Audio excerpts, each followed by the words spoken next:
Un influenceur prend 7 ans et demi de prison ferme à cause d'un business limite, ou plutôt on pourrait dire d'une arnaque.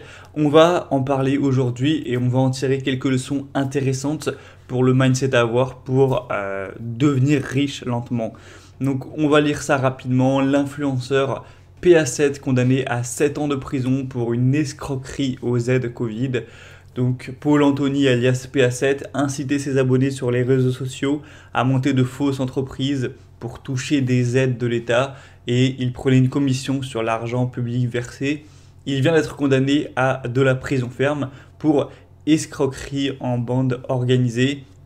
Et c'est vrai que clairement, c'est clairement une grosse arnaque dans le sens où, pour le dire simplement, il y avait des grosses aides, même des aides, je pense, qui étaient abusées pendant le Covid, pendant voilà, cette période en 2020, où il y avait des très grosses aides de l'État pour les entreprises. Et du coup, c'est sûr que si tu crées une fausse entreprise fictive pour toucher de l'argent, t'arnaques l'État. Et si t'arnaques l'État et que c'est assez gros pour que ce soit rentable pour lui de t'arrêter, et ben il va le faire, hein. C'est simple et ça prend souvent du temps, mais c'est logique. Et du coup, cette arnaque, au final, elle a fini par aller aux oreilles de l'État et il a fini par se faire chauffer. Alors, je sais pas comment ça s'est passé, sachant qu'il était à Dubaï. J'aurais peut-être dû lire l'article plus en détail. Si quelqu'un a plus d'infos, il pourra mettre en commentaire. Sortie du territoire, voilà. Parce qu'en gros, oui, voilà, pour en parler un petit peu, je vais mettre son compte Instagram. Voilà, le mec, il avait la belle vie à Dubaï, voilà, belle voiture, tous les clichés influenceurs, hein, des selfies, des voitures haut de gamme, à Dubaï avec des petites piscines, des couchers de soleil. Monter debout sur un scooter ou je sais pas quoi. Qu'est-ce que ça fout là, putain. Et un truc qui m'a fait bien rire sur son Instagram, c'est sa petite phrase et ensuite, en parenthèse, en prison actuellement. Tu sais, tu mets ça comme ça, alors en prison actuellement, mais je reviens rapidos. Bon, s'il en a pour 7 ans et demi, quand il reviendra de prison, ce sera presque. Non, pas presque, ce sera 2030. Donc, ouais. Donc, putain, le mec il revient, sera en 2030, quoi, le futur. Mais bon, après, voilà, hein, c'est mérité dans le sens où il n'a pas respecté les lois, il a arnaqué apparemment 7,5 millions d'euros, c'est pas la petite arnaque de 20 000 euros, quoi. Donc, bon, voilà, c'est comme ça, hein. Au moins, ça incitera plus les gens et aussi comment dire, les influenceurs, voilà, parce que c'est assez répandu, les arnaques dans ce domaine, à se calmer, voilà, à se calmer à ce niveau. On va parler un petit peu de ça. Bon, du coup, ce que je voulais dire par rapport à ce sujet, c'est que ben, les gens, en fait, veulent devenir riches rapidement et c'est humain, c'est logique. Si tu vois, le mec, il a fait 7,5 millions, il me semble, c'est ça. En quoi? En 1 ou 2 ans. Donc il est devenu vraiment très riche. En 1 ou 2 ans, il a mené à la belle vie, etc. Et bon, après, il s'est mis en avant, etc. Euh, Avec un vrai business de valeur légale, c'est possible de gagner des millions en 2 ans, voilà, c'est possible, mais clairement, c'est très rare et c'est beaucoup plus compliqué. Faut avoir un truc innovant, des idées de fou, travailler comme un malade, qu'en faisant une bête arnaque où lui, c'est pas compliqué. Il a appris par cœur comment créer une entreprise et comment demander les aides. Il appliquait ça, il se touchait une com, voilà, vu que c'est une arnaque, forcément, il n'y a pas de concurrence puisque c'est illégal. Et quand t'as pas de concurrence et que de toute façon, c'est pas de l'apport de valeur, c'est un vol de valeur, il prenait de la valeur à l'État, c'est-à-dire à l'argent du contribuable, il ne la générait pas en offrant un produit ou service qui était de valeur équivalente. Donc c'est sûr que c'est simple.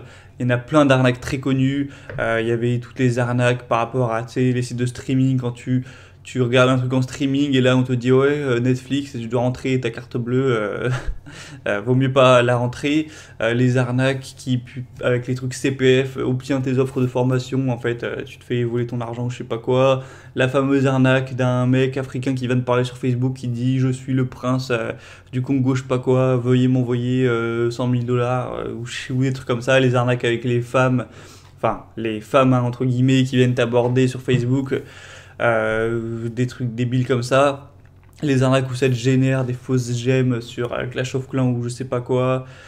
les arnaques qui sont pas forcément des arnaques, mais qui sont en tout cas illégales, liées aussi au casino en ligne, ce genre de choses. Enfin, il y en a vraiment, il y en a tout un rayon. C'est des moyens qui permettent de, entre guillemets, s'enrichir rapidement. Puisque imagine, t'arnaques des gens sur un site de streaming ou j'en sais rien, tu vas avoir une quantité qui va se faire avoir, qui va te donner de l'argent sans que tu lui apportes de valeur. Donc, je sais pas, il y a peut-être 100 balles qui rentrent à chaque fois. Ça peut aller assez vite. Et clairement, tu vas faire beaucoup plus d'argent que si tu fais un business où tu dois apporter de la valeur en échange, où il y a de la concurrence. Du coup, c'est difficile, il faut se démarquer, il faut être meilleur que les autres. Ça va être beaucoup plus lent et plus dur. Donc les gens sont attirés par ce genre de choses, ou aussi les arnaques. Alors ça, je sais pas trop si on pourrait dire que c'est une arnaque, mais tu sais, il y a plein d'influenceuses qui partagent la ceinture qui va te faire être mince, avoir des abdos, ou tu mets un petit truc vibromassant, je sais pas quoi, sur tes fesses et tu vas avoir un gros cul. Euh, je pense que c'est pas illégal, mais ça marche pas du tout, et voilà, elles vendent des conneries comme ça, presque hors de prix, alors que on sait très bien que c'est pas comme ça que ça marche, quoi. Enfin bref. Du coup, moi je suis bien content de tenir une émission qui est à l'inverse, qui prône l'inverse de ces valeurs-là. Parce que voilà, le mec, ça paraît abstrait comme ça, on lit ça sur un site, on se dit bon, il a fait une arnaque, 7 millions, machin. Mais l'État, il a tapé sur l'État, sauf que l'État, ça veut rien dire en fait. L'État, ça n'existe pas, hein. L'État, c'est que dans notre imaginaire, c'est pas physique, ça, c'est pas réel. L'État existe juste parce que nous, tous les Français, on y croit, on dit que l'État existe, on lui donne de l'argent par les impôts, par la TVA, etc. Mais du coup, en fait, l'État, c'est juste nous tous. Donc quand le mec, on dit qu'il a volé 7,5 millions à l'État, il a volé 7,5 millions à 68 millions de Français, ou je sais plus combien il y en a exactement. Donc il nous a volé, c'est comme s'il nous avait volé 20 centimes à chaque Français. Donc moi on me vole 20 centimes, je m'en bats les couilles, mais à 60 millions de personnes, du coup ce qui fait 7 millions, là, voilà, ça passe un petit peu moins quoi. Du coup c'est logique qu'il paye le prix de ça, hein. C'est logique qu'il aille en prison. Je pense que ça paraît un petit peu beaucoup, mais je pense que c'est plutôt juste, et au moins ça, voilà, si ça peut influencer les gens à arrêter les arnaques, ce genre de choses, ce sera positif pour tout le monde, hein, tout simplement, à mener la belle vie à Dubaï. Comme quoi, c'est vrai que quand tu vois Dubaï, influenceur, argent facile, en général, ça veut dire arnaque, hein. Ça veut dire soit arnaque, soit influenceuse qui fait du OnlyFans, ou bref, souvent c'est des trucs un peu sombres. En général, hein, je dis pas que c'est 100% du cas, mais bon, voilà, Dubaï, ça a pas l'air d'être la ville des gens très nets. Déjà, quand tu veux comment on dit, quand tu veux t'évader fiscalement, voilà, déjà, c'est que t'es pas quelqu'un de très net, de très valeureux en général, hein. Bon, bref. Mais du coup, voilà, je disais, je suis fier de tenir une émission qui s'appelle Devenir riche lentement. Évidemment, lentement, c'est relatif, hein. Le but, c'est pas de devenir riche dans 30 ans, c'est peut-être un petit peu inutile. C'est mieux que de jamais le devenir, mais c'est pas en tout cas ce que je prône non plus. Mais il faut juste, voilà, comprendre que ça prendra des années et des années. Pour les plus rapides, ça prendra peut-être 5 ans, mais pour certains, ça prendra 10 ans, 15 ans. Et même, ça peut être plus si quelqu'un est vraiment lent. Mais voilà, moi, j'estime que ça m'aura pris 10 ans et l'avenir nous le dira.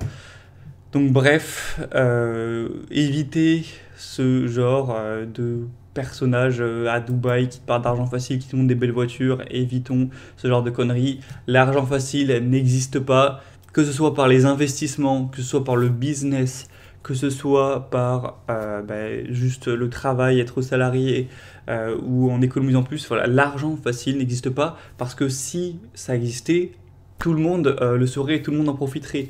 Donc, à part des anomalies statistiques qu'il peut y avoir parfois, pour générer de l'argent, il faut se donner du mal, il faut avoir des compétences, il faut travailler dur, ça prend du temps. Et c'est les valeurs qu'il faut respecter si un jour tu veux vraiment être véritablement riche. Voilà, c'était tout pour cette petite émission du jour. Je t'invite à t'inscrire à la liste email si ce n'est pas déjà fait pour recevoir plus de mon contenu, avoir plus de motivation, voilà, toutes les semaines de contenu en détail, parfois aussi des grosses réductions sur les formations, tout ça gratuitement. Donc ça te prendra 25 secondes, clique sur le premier lien en description pour s'inscrire et moi je te dis à demain.